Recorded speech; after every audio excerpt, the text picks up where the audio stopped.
Assalamualaikum warahmatullahi wabarakatuh. Perkenalkan, nama saya Zada Tulsa dari kelas 12 IPA 2. Kabinet pada masa demokrasi liberal. Pada masa demokrasi liberal, presiden hanya bertugas sebagai kepala negara, bukan kepala pemerintahan. Kemudian roda pemerintahan dilaksanakan oleh kabinet-kabinet yang dipimpin oleh seorang perdana menteri. Adapun kabinet-kabinet pada masa demokrasi liberal adalah Kabinet Natsir dari Partai Masyumi. Ia adalah Perdana Menteri pertama pada masa demokrasi liberal. Resmi menjalankan pemerintahan pada tanggal 6 September 1950. Natsir menginginkan kabinet yang dipimpinnya bersifat nasionalis dengan koalisasi dari berbagai partai. Tetapi tidak terlaksana karena ada perebutan kursi antara PNI dan Masyumi di kabinet sehingga kabinet Natsir tidak mengikut sertakan PNI dalamnya.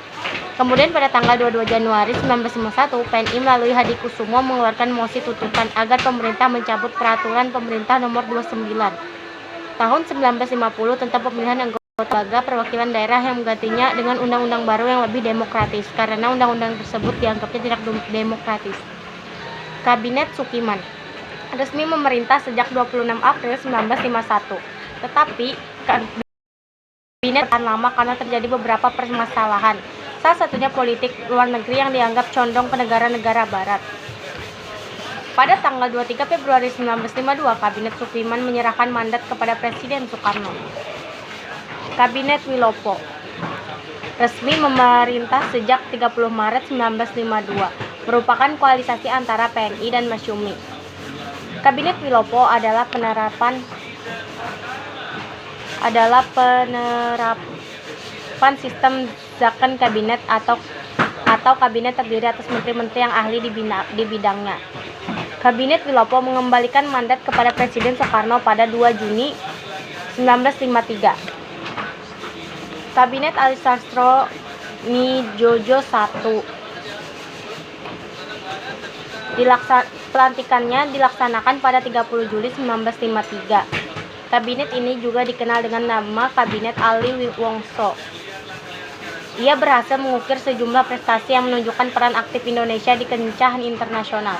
Kabinet Ali Sastro-Midjojo I harus berakhir sebelum berhasil menyelenggarakan pemilihan umum yang diketuai oleh Hadikusumo. Faktor utamanya jatuh karena masalah pergantian pimpinan TNI Angkatan Darat yang dikenal sebagai peristiwa 27 Juni 1955. Pada tanggal 24 Juni 1955, Kabinet Ali Sastro-Midjojo mengembalikan mandatnya kepada Presiden Soekarno.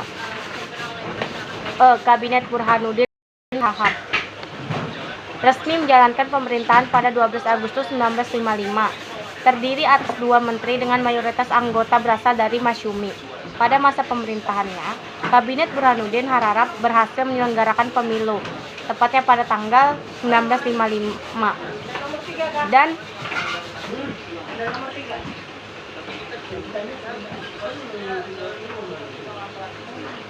dan menyelesaikan masalah TNI Angkatan Darat. Kemudian pada tanggal 3 Maret 1956, Kabinet Burhanuddin Hararap mengembalikan mandat kepada Presiden Soekarno. Kabinet Ali Sastro-Midjojo II terpilih sebagai formatur kabinet baru pada tanggal 20 Maret 1956.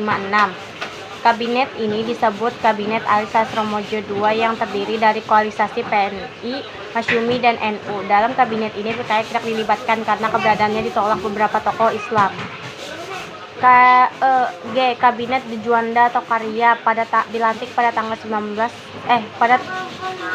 dilantik pada 9 April 1957. Kabinet ini dipimpin oleh Juanda Kartawijaya, tokoh yang tidak berasal dari kalangan partai politik. Pada masa pemerintahan Kabinet Karya terjadi pergolakan besar yang dikenal dengan peristiwa Cikini. Kemudian Presiden Soekarno mengeluarkan dekret presiden pada tanggal 5 Juli 1959. Dengan dikeluarkannya dekret tersebut, berakhirlah masa jabatan Kabinet Karya. Sekian dari saya. Wassalamualaikum warahmatullahi wabarakatuh.